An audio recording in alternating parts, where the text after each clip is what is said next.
Good evening. The time now is 11 p.m. Our headlines.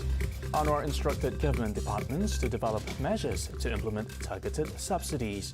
Cable car system being proposed in MAMBONG, and State Ministry Malls Special Committee for Citizenship. Hello there, you're now with me, Douglas Elliott, and this is TVS Nightline.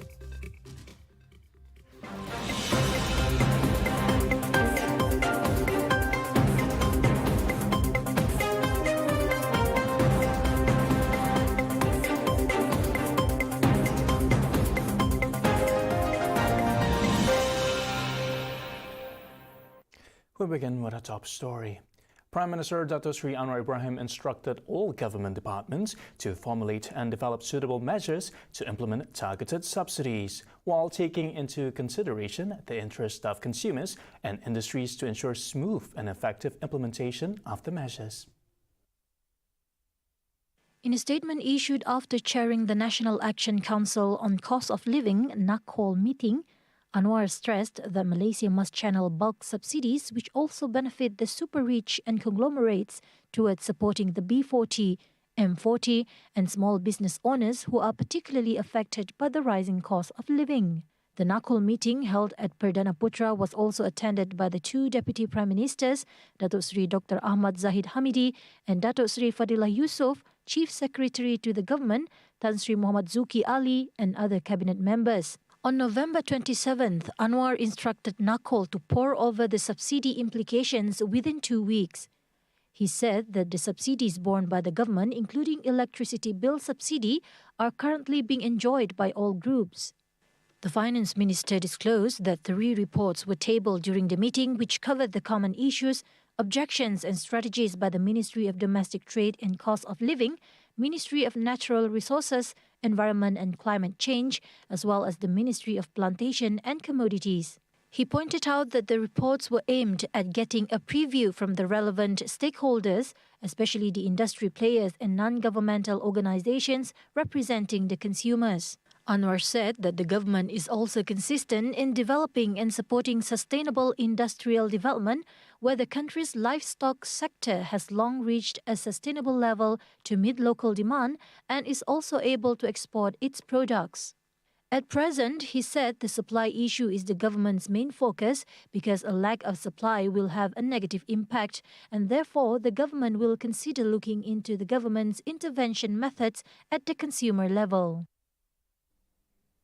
Having a cable car that rides past through the clouds and mist that shroud the Borneo Highland area and scenic villages nearby would be the dream come true for the people of Mambong. Deputy Minister of Transport Sarawak and also Mambong Assemblyman Dr. Jarib Susil expressed his hopes that there will be investors who will be interested to build a cable car facility in the constituency, as well as to become a potential tourist attraction in addition to boosting the locals' income. The suggestion even from the village people themselves wanting to be connected, but by means of modern facilities available such as a cable car. All right, these are just suggestions. Of course, at the end of the day, we are looking into investors. We're looking into people who are interested in building up these facilities available.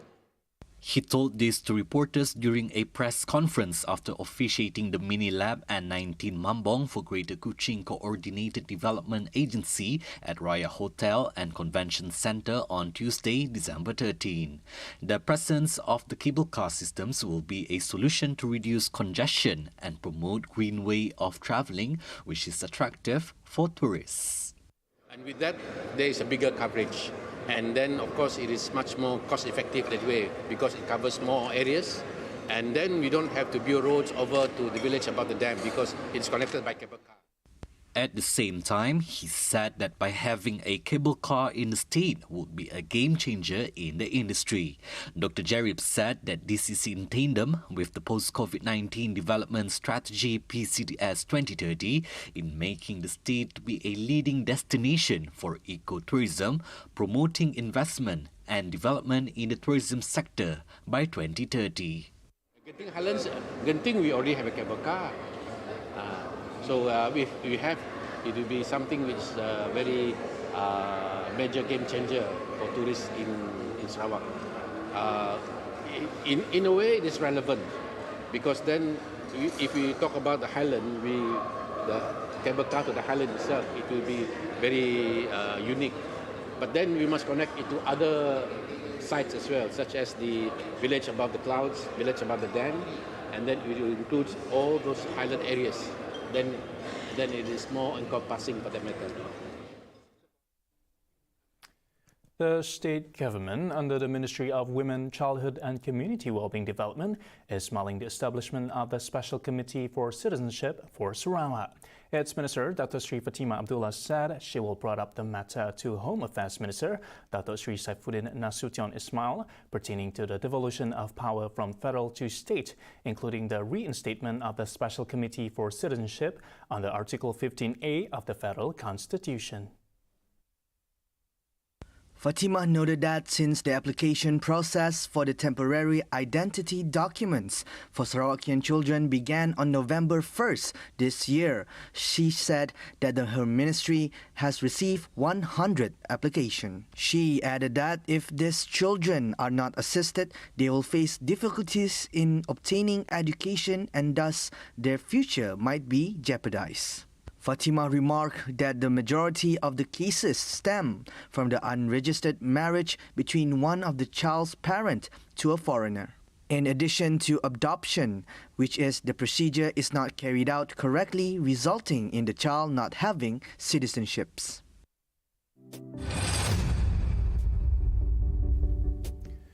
The Ministry of Tourism, Arts and Culture, MUKAH, is open to any suggestions to boost the nation's tourism, arts and culture industry. Its Minister, Dr. Sri Tiong King Singh, added that MUKAH is now focusing their time and energy to find ways to improve and boost the tourism, arts and culture industry. His ministry had been poring over and reviewing policies and issues pertaining to the industry. In a Facebook posting, he added that understandably there will be some shortcomings in various policies, of which the ministry will find ways to rectify and improve.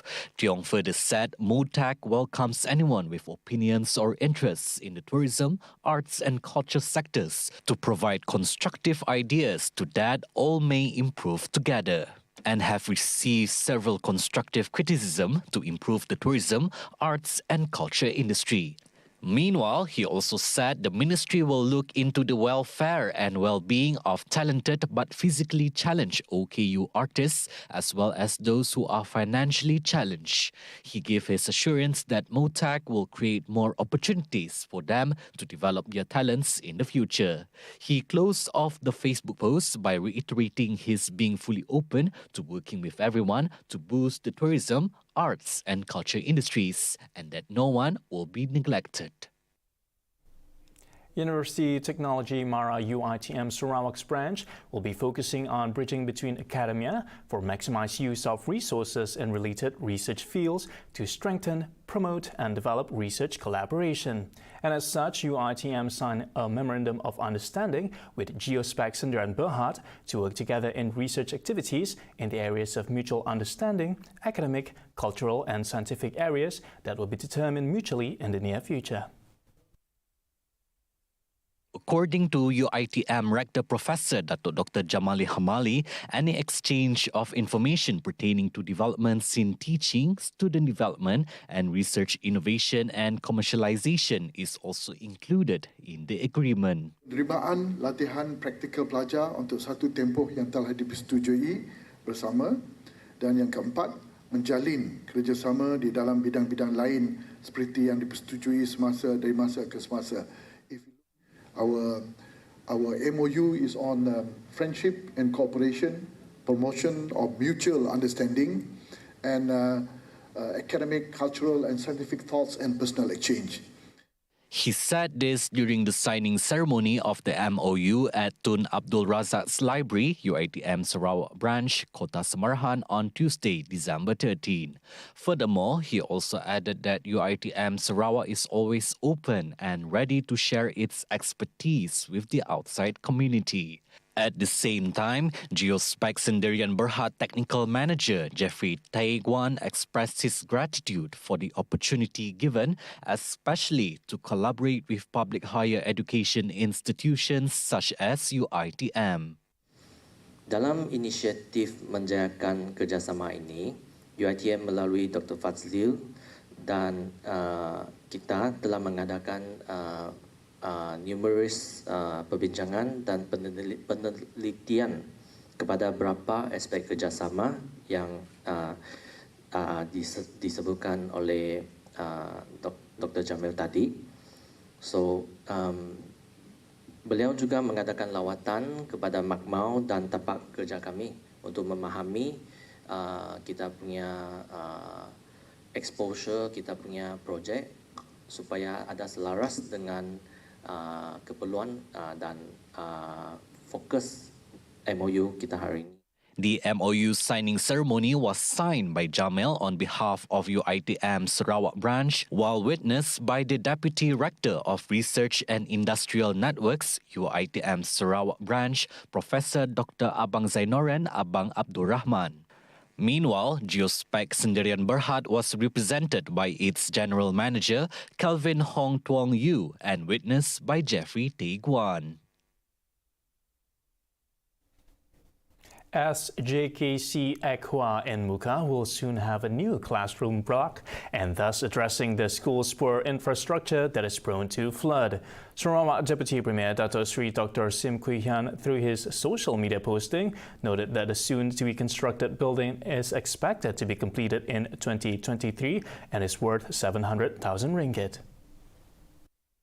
He added the assistance would serve as a savior to prevent another SJKC school from closing down due to its poor infrastructure that leads to lack of new student registration. For the record, the government's assistance is part of the overall aid totaling 2.4 million ringgit. He added 300,000 ringgit has been allocated out of 10 million ringgit from the Sarawak government financial grant in 2021.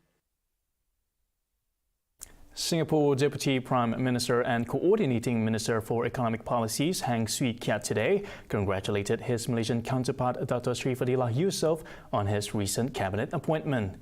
Heng in his Facebook page said both of them had reaffirmed the importance of bilateral ties between the two countries, and they had a good discussion on ways to further enhance cooperation, including with Sabah and Sarawak. Heng also wished Fadilah every success in his new appointment. Fadilah, who is also Parti Pesaka Bumiputra Bersatu or PBB Senior Vice President, has been serving as the Member of Parliament for Petrajaya since 2004.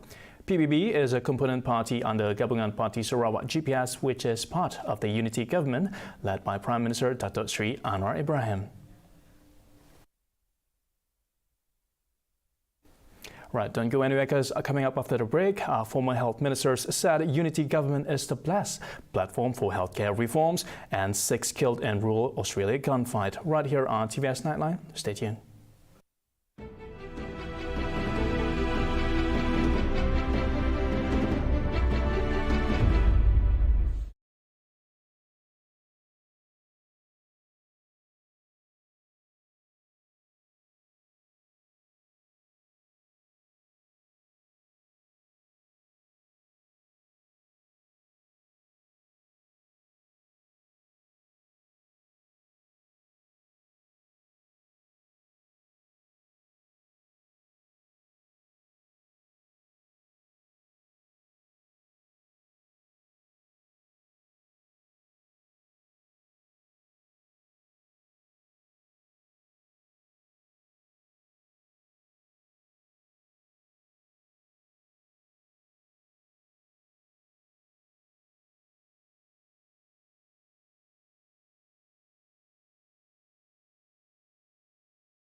Welcome back. Former Health Minister Khairy Jamaluddin said the newly formed unity government should prioritize health reform agendas and not politicize them. He said the unique composition of the unity government offers the best platform to push for reforms of the national healthcare system through the implementation of the White Health Paper. Paneling the Build the World We Want, A Healthy Future for All forum on Tuesday, Khairy said that the waiting time and quality of services at health facilities should be improved, in addition to suggesting to the current government increase its spending on healthcare to at least 5% of the national gross domestic product, GDP. Echoing similar sentiment, another former health minister, Tan Sri Dr. S. Subramaniam, said that health should be taken out of the political domain in order to ensure the continuation of policies despite changes in government. He said the removal of the country's healthcare system from political influence is an important component of the White Health Paper. Meanwhile, current Deputy Health Minister Lukanisman Awangsauni in his keynote address said the unity government, as asked by Prime Minister Datuk Sri Anwar Ibrahim, will ensure planned and existing policies that benefit the people will be carried out. The federal government has approved an allocation of 30 million ringgit for the procurement of body cameras to be utilized by police officers when they are on duty. The Minister for Home Affairs, Datuk Sri Saifuddin Nasution Ismail, has confirmed the matter and the procurement is currently in progress. Adakah ianya merupakan satu keperluan? Jawapannya ya. Apakah sejumlah anggaran bajet telah dikenapasti? Jawapannya juga ya. Okey. Sudah tentu keperluan dan bajet mesti diikuti dengan proses perolehan. Proses perolehan, hopefully there is no problem and eventually we'll get the body cam. Saifuddin spoke during a press conference after his work visit at Bukit Aman's police headquarters on Tuesday. Financial institutions in Malaysia aim to fully implement Bank Negara Malaysia's or BNM 5 key measures for combating financial scams by June 2023, according to the Association of Banks in Malaysia or ABM. ABM in a statement said that the banking industry is committed to taking a holistic approach to tackling financial scams, including by intensifying education and awareness among the public under the National Scam Awareness Campaign. Bank Negara's 5 key measures to combat financial scams are migrating from SMS one-time passwords (OTP) to a more secure authentication method, tightening of banks' fraud detection rules, verification and cooling off period for first-time enrollment of e-banking services, allowing only a single mobile device or secure device to be registered, and a 24 hours dedicated complaint channel for customers. Chairman of the Industry Task Force on Measures to Combat Financial Scams and Maybank Group Chief Executive Officer of Community Financial Services, Datuk John Chong Eng Chuan, reported that all the 5 key measures have been progressing well, noting that over 80% of banks have already moved to a 24 hours dedicated complaint channel for customers to report incidents and allowing only a single mobile device or secure device to be registered. On the National Scam Awareness Campaign, which was launched in October 2022, it is an industry-wide campaign that aims to educate and empower the public to adopt good online practices and create awareness of the types of scams.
You're watching TVS Nightline. A gunfight that took place at a residence in Wambilla, Australia, caused the death of 6 people, including 2 police officers, following investigations of a missing person. The 2 were identified as 26-year-old Matthew Arnold and 29-year-old Rachel McCrow. According to Queensland Police Commissioner Katarina Carroll, the incident is the largest loss of police life they have suffered in one incident in many years. Despite police efforts, the matter was unable to be resolved peacefully, and all 3 offenders were fatally shot by specialist officers. An ethical standards investigation is underway into the police response with oversight from the CCC. The scene is quite unimaginable, it's distressing, and in my view, those officers did not stand a chance, and I don't know how to. Police were dispatched to the residence located about 300 kilometers northwest of Brisbane for 46-year-old Nathaniel Train, who was reported missing in New South Wales. After the incident, the 3 attackers were identified as Nathaniel Train, his brother Gareth Train, and an unidentified woman. At the same time, the country's Prime Minister, Anthony Albanese, offered his condolences via Twitter and described the incident as a terrible tragedy for the police department in Queensland. The death toll from Peru's protest to demand for election of the former President Pedro Castillo was ousted by Congress have increased to 7, while many others were left injured. Majority of the protesters are supporters of Castillo and have clashed with police in several areas, including Lima, Ica, and Arequipa. Earlier today, Castillo has also accused Boluarte of being a usurper via a handwritten letter from prison. He vowed that he will not resign and that the people should not fall for the dirty games of new elections. Now, on Sunday, Boluarte announced that she will submit a bill to Congress to allow the general elections being held in April 2024, while declaring a state of emergency in areas of high social conflict. Prior to the protest, Castillo was voted out by legislators on Wednesday, December 7th, after he sought to dissolve Congress ahead of an impeachment vote. He was then arrested, with prosecutors charging him with rebellion and conspiracy. In the next few days, I will submit to Congress a bill to advance the general elections to be agreed upon by all political parties represented in Parliament. I declare the state of emergency in areas of high social conflict. I have given instructions to peacefully recover control and order without affecting the citizens' fundamental rights. I deeply regret the death of our compatriots in Andahuaylas, Apurimac, my homeland. I express my heartfelt condolences to their families. Prior to the protest, Castillo was voted out by legislators on Wednesday, December 7th, after he sought to dissolve Congress ahead of an impeachment vote. He was then arrested, with prosecutors charging him with rebellion and conspiracy. 4 people were charged by the Belgian court as they were believed to be involved in receiving money and gifts from a Gulf state meant to influence decisions in the European Parliament. Prosecutors searched 16 houses where a total of 600,000 euros were seized on Friday as part of an investigation into money laundering and corruption. 6 people were initially detained, 4 have been charged, and 2 released, prosecutors said in a statement. They did not name any of those involved. Prosecutors said they had suspected for months that a Gulf state was trying to influence decisions in Brussels. The European Parliament said at the weekend it had suspended the powers and duties of one of its vice presidents, Greek socialist Eva Kaili, in light of the Belgian investigation. The Greek Socialist PASOK party said in a statement that it was expelling Kaili from its ranks. It was not immediately clear if she had been charged in the case. Her office did not answer telephone calls or respond to an email requesting comment. See the world closer with TVS as we bring you the latest news updates, both locally and internationally. More headlines anytime. Visit tvstv.my or follow us on our social media. Those were the updates on TVS Nightline. My name is Douglas Elliott. Thank you for watching.